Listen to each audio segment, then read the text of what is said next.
My dear fellow Biafrans, my name is Ifeanyi Chukwu.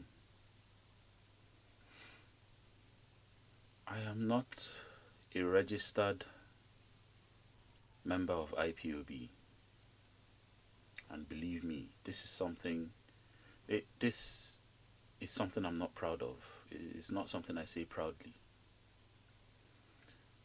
But IPOB runs in my veins.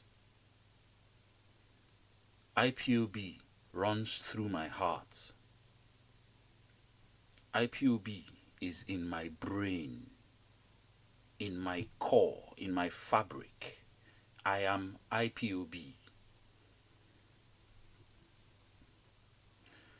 Though I may not be a registered member of IPOB, I have supported IPOB from the very beginning, and I have supported ESN in all shapes and forms since ESN was created.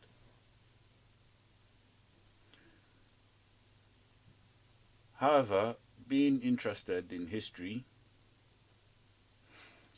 I have followed with a hawk eye the Biafran struggle. I didn't join IPOB not because that there was something wrong with IPOB or that I lacked confidence in IPOB or that I felt too big for IPOB. No. I didn't join because I feared a time like this would come. I hoped it wouldn't.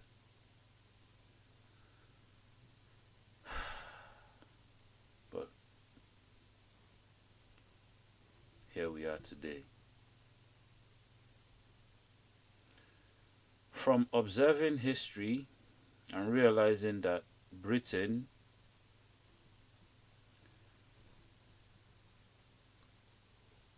realizing what Britain has done to us during slavery, during colonialism, and during the so-called civil war, the so-called Nigeria-Biafra war.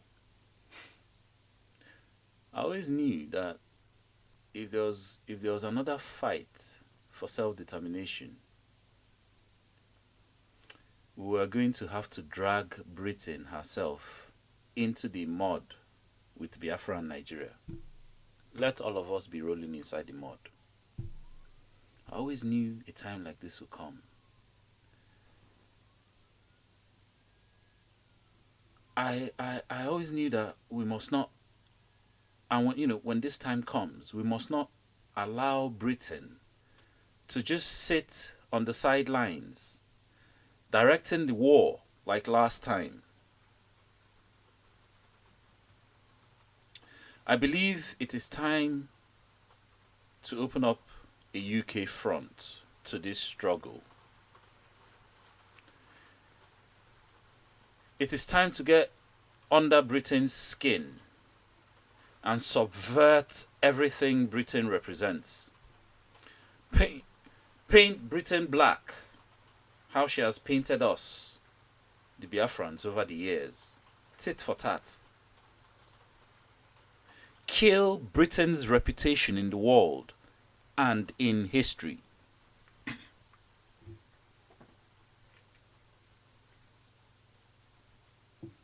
I love IPOB.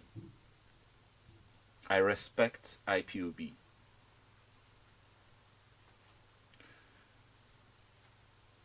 But since this time has come, and I believe this task must be done, I will operate outside IPOB to leave them to follow their directive, our directive, the Biafran directive. As much as I'll operate outside IPOB, I will take great care not to do anything contrary to the IPOB directive, contrary to the Biafra directive. They described us, IPOB, as a dot in a circle. When they illegally abducted Mazin Nnamdi Kanu, some people were rejoicing.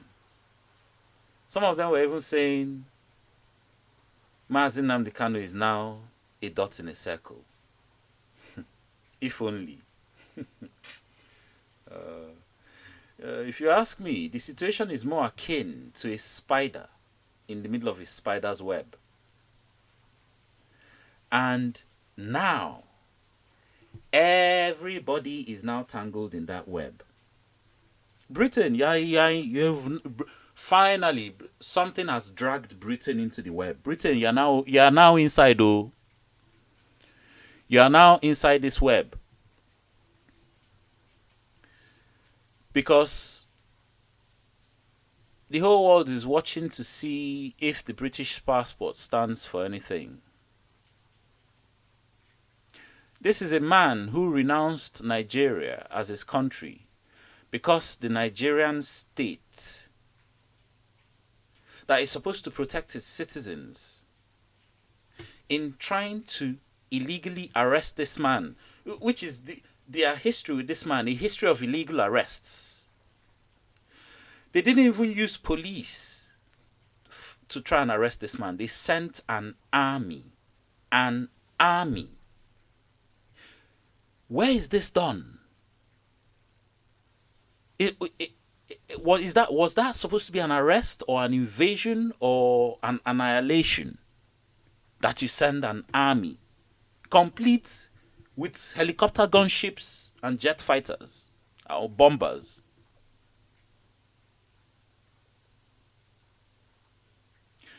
And Britain, we're wise to everything now. We know that your secret agents, SOE, were instrumental in running your colonial empire. And this SOE didn't really leave. They morphed into MI6. And that they are still there in the form of Katrina Liang running around, running the zoo as it is now. We also know that Kenya used to be in your sphere of influence. So, all of you should stop with the denials and phony play of innocence. Britain, we're watching to see how you treat one of your passport holders, because Nigeria is also in your sphere of influence. And Britain, in case you didn't know, we all now know why you want Nigeria the way it is. Everybody knows. It's not a secret anymore. It's now your shame.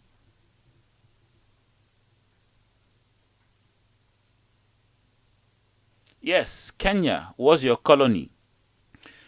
And questions still remain to be answered as to who supplied the secret intelligence as to Mazin Nnamdi Kanu's movements, whereabouts, and timings. Come on, this man is a world political figure. You cannot tell me there are no secret agent eyes on him. And we all know MI6 is all up in his business, including MI5.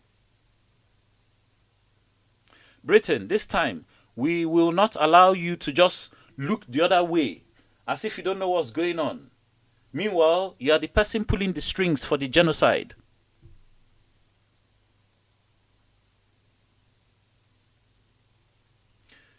Look, Britain, enough is enough. Enough is enough.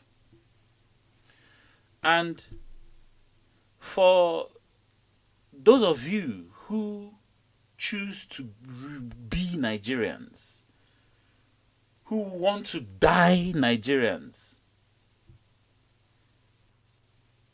let me tell you something. Especially those of us in the South. Well, this is for the South.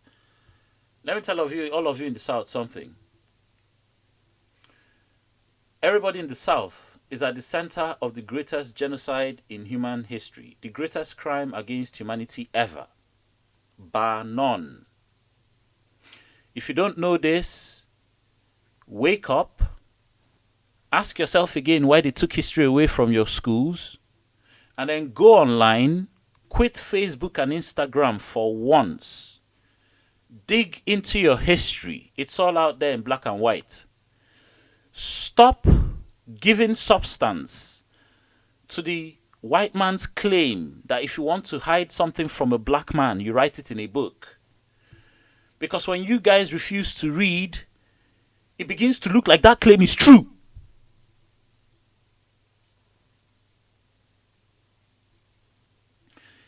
Like I said, if you guys don't know, all of you so-called southern Nigerians, Oduduwa o, Niger Delta o, Biafra o, all including Middle Belt,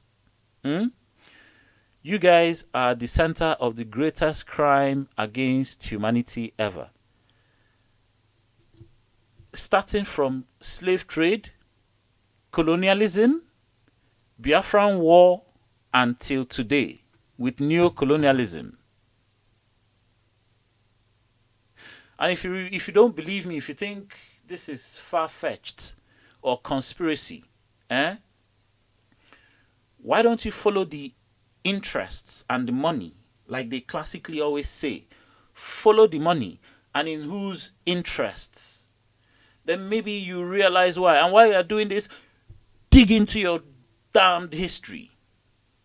Because yes, Nigeria's history is damned.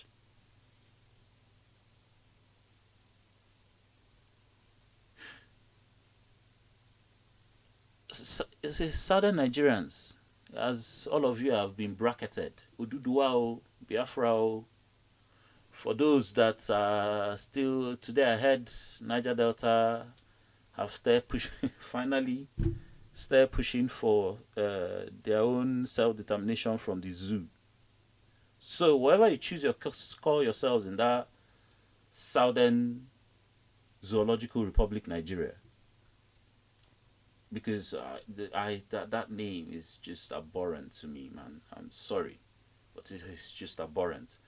Whatever you choose to call yourselves, as long as you're in the South, understand that Britain wants you gone.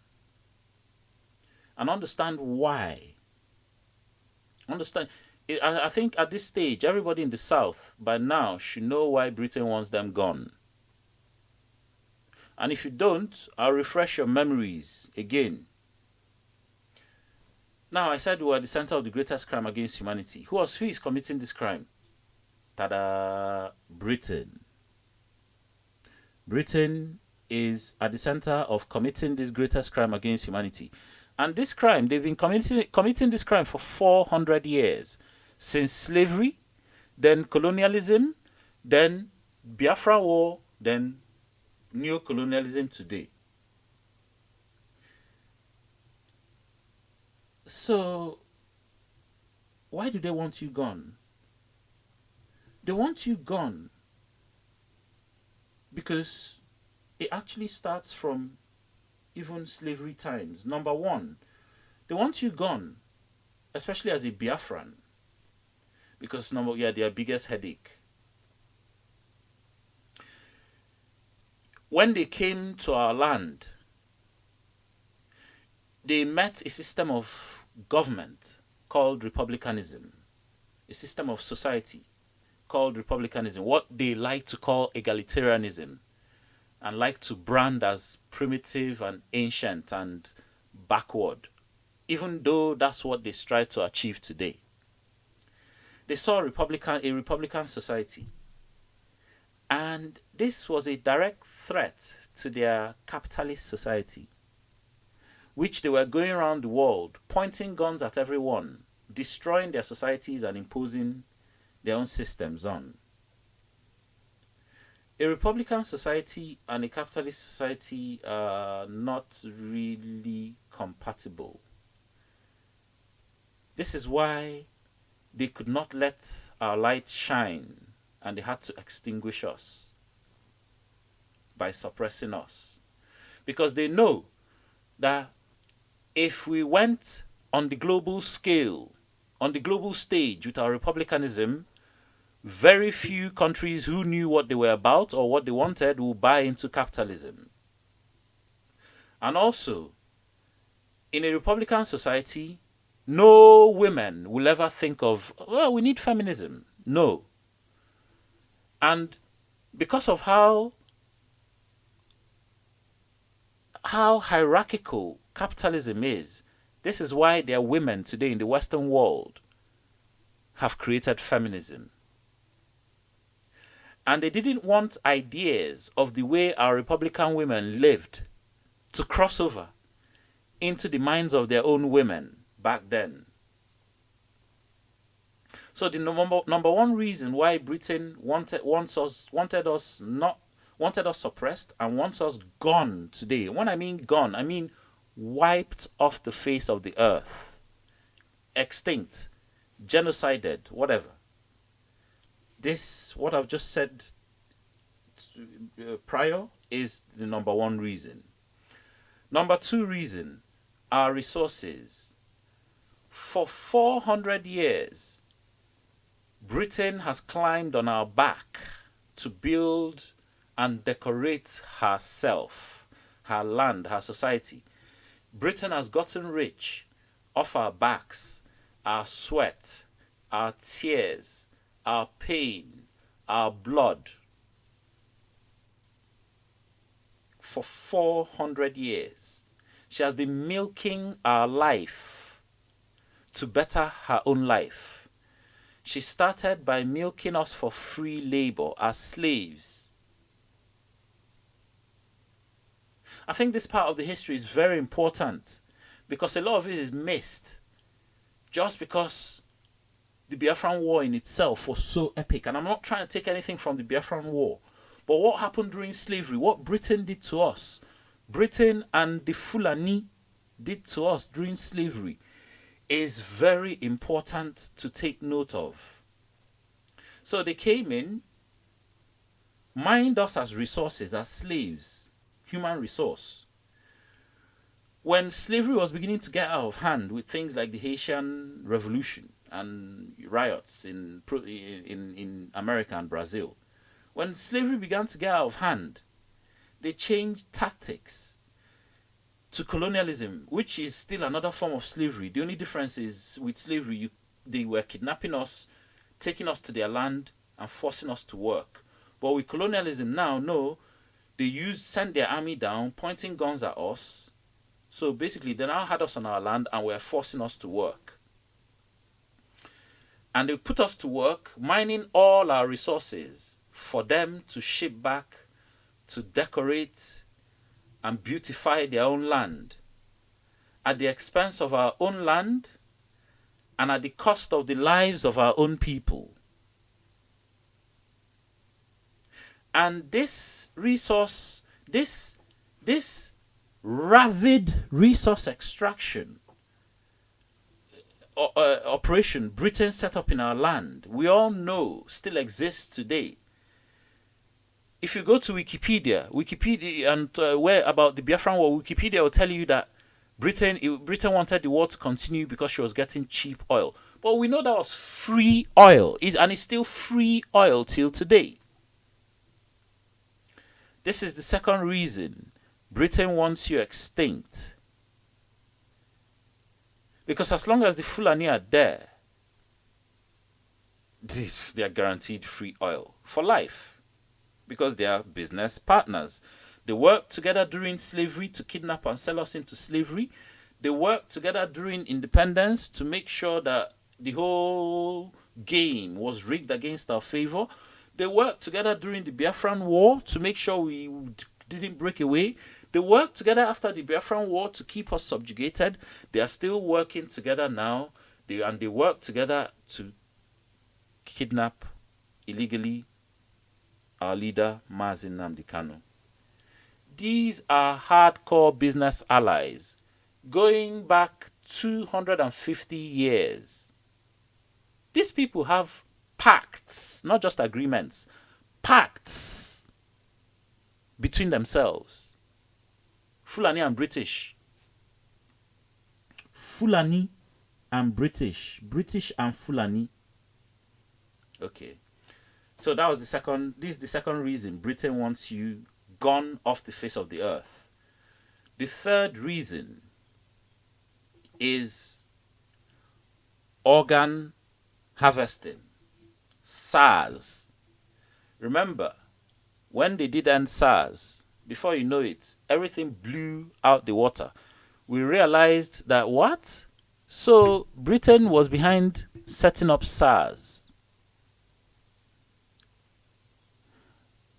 And for someone like me, when information like this comes out, I turn into a mole and go digging. I follow the rabbit hole. And when you find out that Britain has a population where over 55% of Britain's population is over 50 years old. Over 55% of the people in Britain are over 50 years old. You begin to understand why Britain set up SARS and why SARS is harvesting organs. Because you have to ask, what is Britain doing involved in a rogue police organization that has been found out to be majorly involved in organ harvesting? Why? Because British society is aging. There's a high demand for organs. Southern Nigerians, you are providing these organs thanks to SARS and all your warrant chief governors and warrant chief presidents that set up and allowed an organization like SARS to operate in the space of so-called Southern Nigeria today. I hope you all know SARS is still running around. And need I remind you, the container full of 7,221 penises going heading for China. Plus the ones, the internal market, the politicians, your warrant chiefs. Election time is coming now. Juju needs to be done. This is what they set SARS up for you. Well, but sticking to Britain, the third reason Britain wants you gone is because of 3. The crime of this organ harvesting that has been exposed. And then 4, the fact that Britain has her hands bloody in the greatest crime against humanity ever. For 400 years, starting from slavery to colonialism to the colonialism to the Biafran War to neo-colonialism to SARS till today. Britain cannot afford to be sued. This is why Britain wants you gone. These are the 4 reasons. If you didn't know it now. Listen. Going back to these 4 reasons. Number 1, our republicanism. Republicanism is simply incompatible with capitalism. Capitalism is a zero-sum game. If you analyze capitalism with game theory, you will see that it's a zero-sum game. And also, our republicanism goes against white supremacy, which is the very structure this so-called modern world is built upon. Now, 2, I spoke about Britain wanting us gone because of our resources. Why do they want our resources? Britain is an extravagantly decadent country. If you took time to do the research about how Britain balances our books, how Britain balances our budget, you will begin to realize that without the augmentation from Biafran oil, Biafran free oil, Britain's economy will collapse. When you analyze Britain's economy and their major industries, three of the major ones being the pharmaceutical industry, with with question marks, with all this whole COVID hoo-ha. Their pharmaceutical industry, one. Their second biggest industry being their weapons industry. Their third biggest industry being the City of London. When you analyze how much money these three entities make and how much money Britain spends on things like her free healthcare, NHS, things like her benefits for unemployed people, homeless people, and even developing new weapons herself, you realize that on those three biggest British industries, Britain cannot balance her books. Our arms industry is not even that big. The major patronizer is Saudi Arabia. And it's not even as if Saudi Arabia buys a lot. They only buy jet fighters and then the maintenance for those jet fighters. That's all. The market share for weapons manufacturing, Britain is nowhere near the major players. When you've got China, America, Russia, Iran, South Korea, Japan even, India, even Turkey. Britain is no longer a major player in the arms industry. So that industry for her is even shrinking. With the drugs, Britain is also not a major player because there's India, there's China, there's Iran. These countries, and obviously America. Yes, Britain is one of the top players, but the market share is being squeezed on her as well. And then the City of London, thanks to their financial America wonder, financial hoo-ha, with the credit crunch and, all this, the City of London and Brexit as well. The City of London is not riding the lofty heights it once used to. And when you analyze these three things, you begin to realize that Britain cannot balance her books without free oil from Biafra land. This is why Britain wants you gone.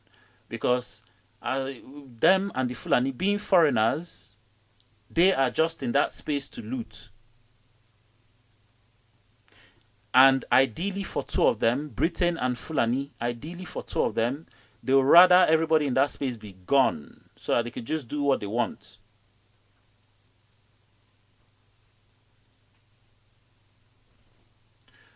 And then I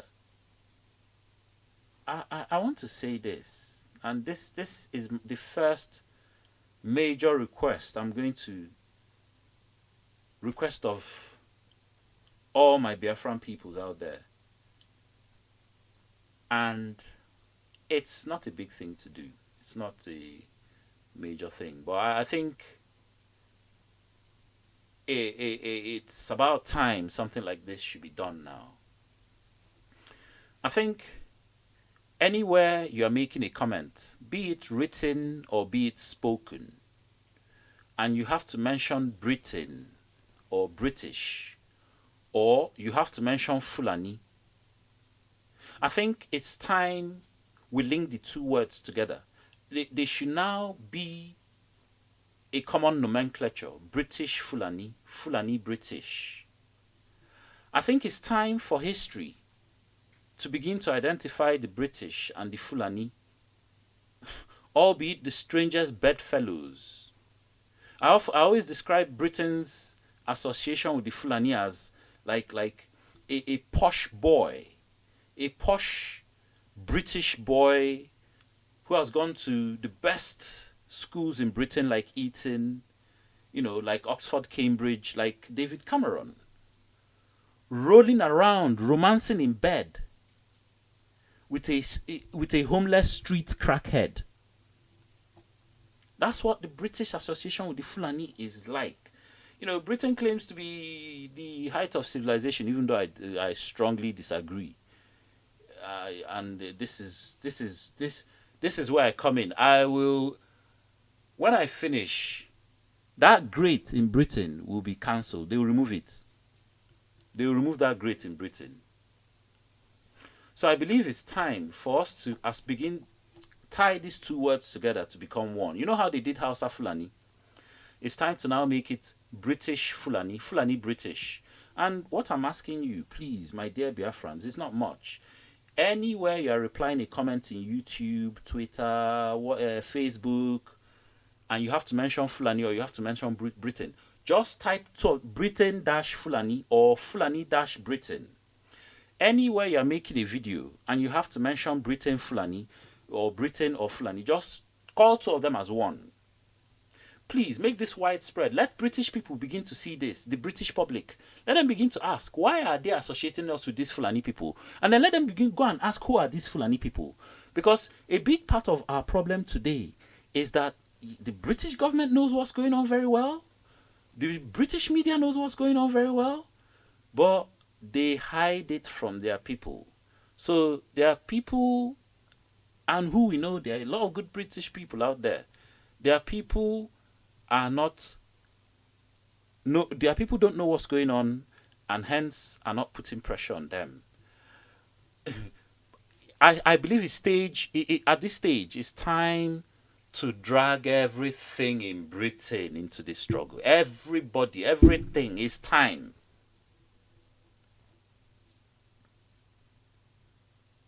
So, let us all know why Britain wants us gone. And let us loud it not just to Britain herself, let us loud it to the whole world that we did nothing to these people for 400 years since they left their own land. We were on our own land, minding our own business. They left their own land, came to our own, started disturbing us. Till today, we've known no peace. And today, they're actually masterminding a genocide against us.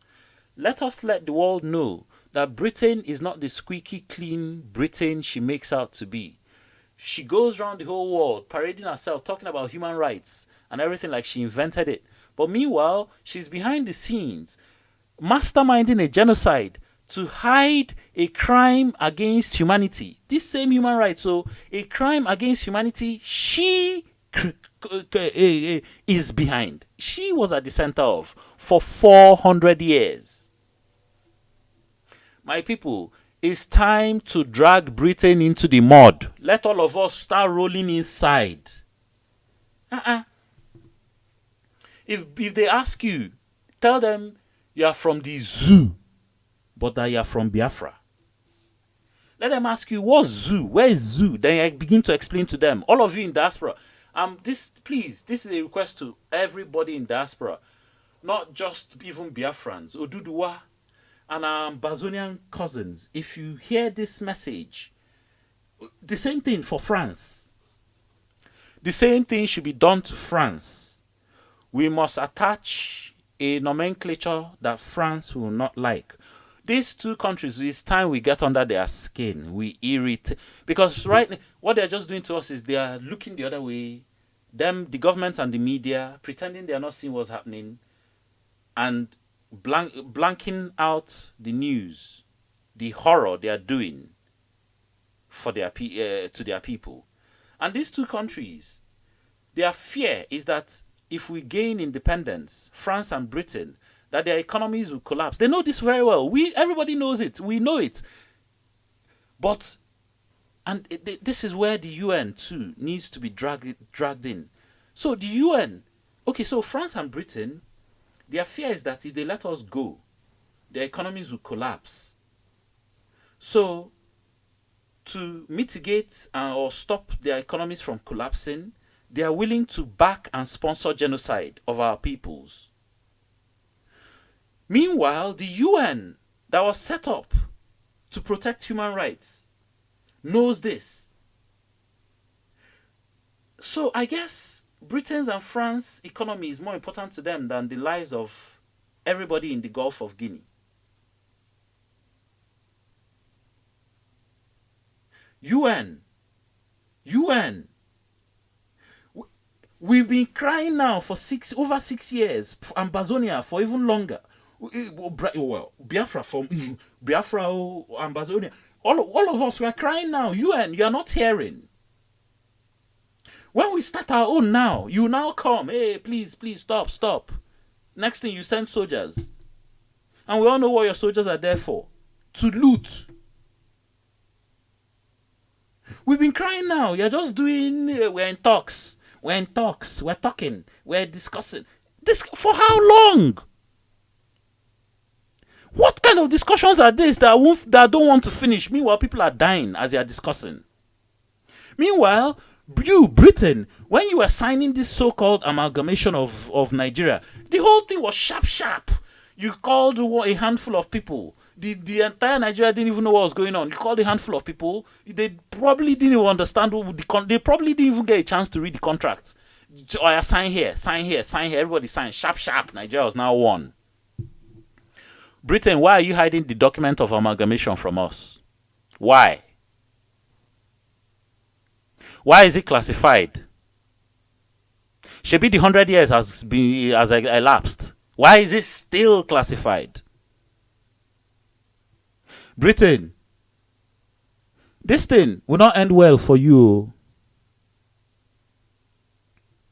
This thing will not end. You could have ended this thing a long time ago and still gotten away with it. But the longer you let this thing drag, the more this thing will not end well for you, Britain. I'm telling you now. See, British people, look, I don't hate you. But your government is evil. The history your government perpetrated for you is evil. And if you choose to be complicit, be my guest. Fine. But my people have to fight for freedom. We need our freedom because look, there is nothing more fundamental to human rights and in this world than freedom. There is no greater force in this world than the need for freedom.